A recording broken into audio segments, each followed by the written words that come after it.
ఇంత ఒక హ్యాండ్సమ్ హీరోని మీరు పెళ్లి చేసుకుంటున్నారు అండ్ న్యాచురల్లీ చాలా మంది అమ్మాయిలు ఆయనకి లైన్ వేసి ఉంటారు, ఫోన్ చేసి ఉంటారు, ఫోన్లు ఫ్యాన్స్ రకరకాలుగా హీరోయిన్స్ తో వర్క్ చేస్తారు.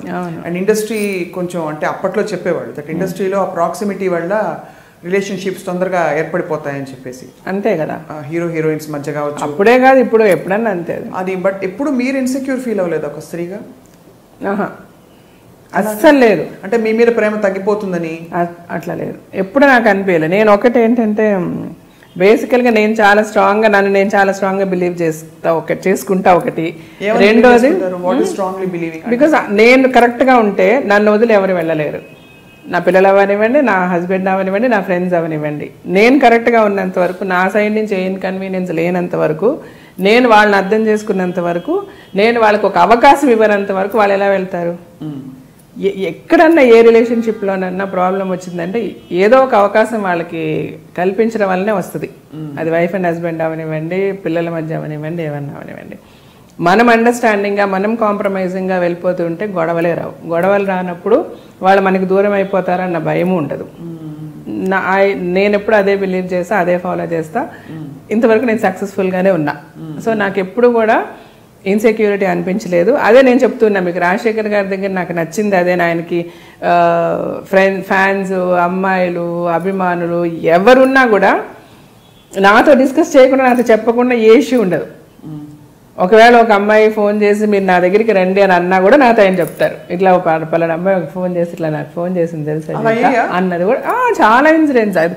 ఒకరోజు అయితే ఆయన కంగారు ఒంగోలులో మేము షూటింగ్కి, అప్పటికి ఇంకా మా పెళ్ళి కూడా కాలే.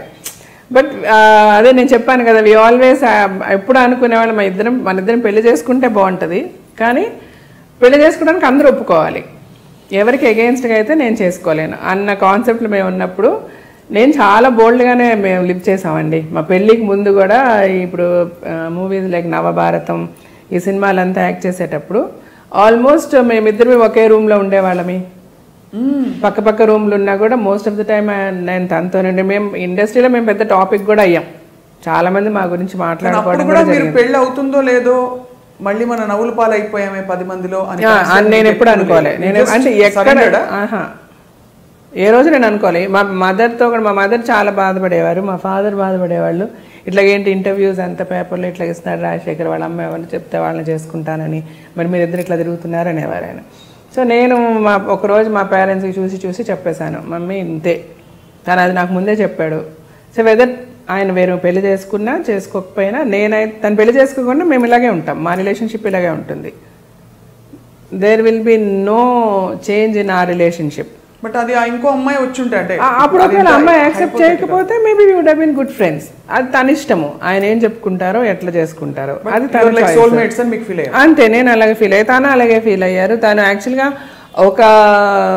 అట్ వన్ టైం చాలా ఒక ప్రపోజల్ అంతా ఓకే అయిపోయి, వాళ్ళ ఇంట్లో వాళ్ళకంతా ఓకే అయిపోయి, పెళ్లి రాజశేఖర్కి వేరే అమ్మాయితో అంతా ఫిక్స్ అయిపోయింది. ఫిల్మ్ ఇండస్ట్రీలోనే, నేను పేరు అయితే చెప్పదలుచుకోలేదు, నాట్ అన్ యాక్ట్రెస్. బట్ అంతా ఫిక్స్ అయిన తర్వాత కూడా వాళ్ళ బ్రదర్ ఇన్, అంటే Rajasekhar garu was not very happy, but వాళ్ళ బ్రదర్ ఇన్ వాళ్ళంతా కూడా వచ్చి నాకు చెప్పారు. I said fine, I'm prepared for this. Film ఇండస్ట్రీలోనే, but not actress, not an actress. Sir అయితే నేను మెంటల్గా ఆల్రెడీ ప్రిపేర్డ్గా ఉన్నానండి. Of course it's going to, నాకు చాలా పెయిన్ఫుల్గా ఉంటుంది, బట్ ఈవెన్ దెన్ ఈ పెయిన్ నేను తీసుకోవడానికి రెడీగానే ఉన్నా. ఎందుకంటే నేను ఆల్రెడీ మెంటలీ ప్రిపేర్డ్, నాకు ఇది జరుగుతుంది అని చెప్పి. అండ్ నేను చెప్పాను, ఆయన రాజశేఖర్ గారు కూడా, తను కూడా ఒక లెవెల్కి కన్విన్స్ అయ్యి, ఆ పెళ్ళి అనేది ఆల్మోస్ట్ ఇంక పెళ్ళి వాళ్ళు వీళ్ళు మాట్లాడుకోవాలి అన్నీ అయిపోయాయి, 2 ఫ్యామిలీస్ కలవడం చేయడం అంతా. బట్ తర్వాత ఒక 1 డే ఆ అమ్మాయి నన్ను, అంటే తను నాతో చదివింది స్కూల్లో, నాకు 1 year సీనియర్ అమ్మాయి. ఎవరో చెప్పచ్చు కదా? చెప్పలేదు, చెప్పకూడదు, దట్స్ నాట్ నైస్. సో అయితే తను ఒకరోజు రాజశేఖర్ గారు ఫోన్ చేసి తను నేను కలవాలంటుంది. మా సినిమా స్టోరీలా ఉంటుంది మరి యాక్చువల్గా. So early morning 5 o'clock 6 o'clock ఏదో గుడికి వెళ్దాం అనుకున్నా. వాళ్ళిద్దరు వచ్చారు, నేను వెళ్ళాను. మేము గుడికి వెళ్ళాము. ఎప్పుడు లైక్ ఆయనకు ఒక కారు ఉంది, యాంబీ అనమాట, అప్పుడు తను యూజ్ చేసేది. సో తను ఫ్రంట్లో నేనే కూర్చునేదాన్ని ఎప్పుడు నార్మల్గా.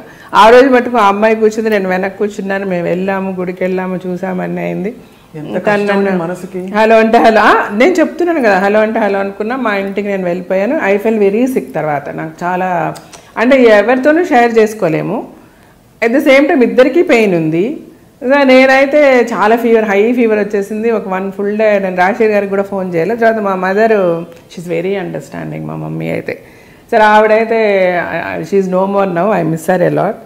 సరే అయితే తను షీ కాల్డ్ హిమ్ అనమాట. ఆయనకి ఫోన్ చేసి ఇట్లా జీవిత ఈజ్ వెరీ సిక్ అని అంటే వెంటనే వచ్చి then is being a doctor medication అది ఇచ్చారు చేసి then he stayed with me for a while and then he went away. సరే ఇది జరిగింది. తర్వాత మేము ఇద్దరం ఒక సినిమాలో కూడా యాక్ట్ చేసాం. ఇంకా పెళ్ళి మాటలన్నీ జరుగుతున్నాయి. ఆ అమ్మాయికి నాయనకి ఎప్పుడు పెళ్ళి ఏంటి అంతా. ఇంద్రధనుస్ అనే మూవీ చేసామన్నమాట. అందులో చూస్తే నేను చాలా సిక్కుంటా. మీరు if you watch the movie now after this interview will know. అంటే చాలా సన్నగా ఒకలాగా చాలా పేల్గా ఉంటారనమాట. I'll be very sick in that film. ఇద్దరమే యాక్ట్ చేస్తున్నాము. ఇద్దరికి అన్నీ తెలుసు. Like he's going to get married అంతా. బట్ ఆ అమ్మాయి ఏంటంటే సడన్గా one day he was very tensed.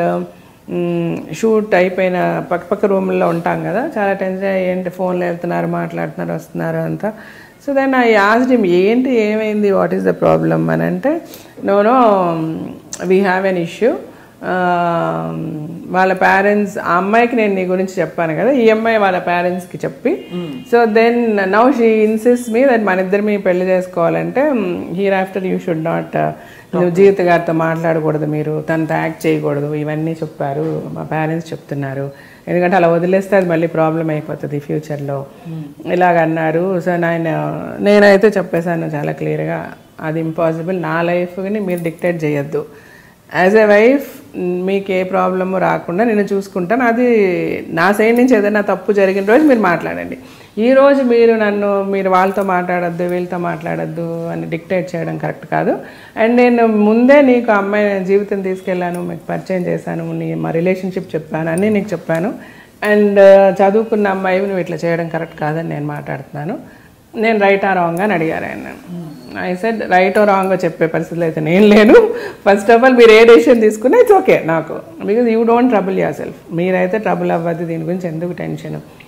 What ever you decide, మీ పేరెంట్స్ ఏం చెప్పారో అది చెయ్యండి అని నేను చెప్పాను. తర్వాత చాలా జరిగింది. నేనైతే తర్వాత మళ్ళీ కానీ నేను వెళ్ళి పడుకుని పోయాను. నెక్స్ట్ డే మార్నింగ్ ఆ రోజు నైట్ అంతా ఈయన మాట్లాడుతూనే ఉన్నారు అమ్మాయితో ఫోన్లో అని మా వాళ్ళు చెప్పారు, మా మేనేజర్లు వాళ్ళు వీళ్ళంతా. So then next day he told me నేనైతే ఒప్పుకోలేదు. సో దెన్ వాళ్ళకి ప్రాబ్లం ఉందంట, అమ్మాయిని అమెరికా పంపించేశారు అని చెప్పారు. సరే ఓకే మీరు ఏం చేయాలనుకుంటున్నారంటే నేను అమ్మాయితో ఓపెన్గా చెప్పేసి నువ్వు నీ పేరెంట్స్ నువ్వు డెసిషన్ తీసుకో.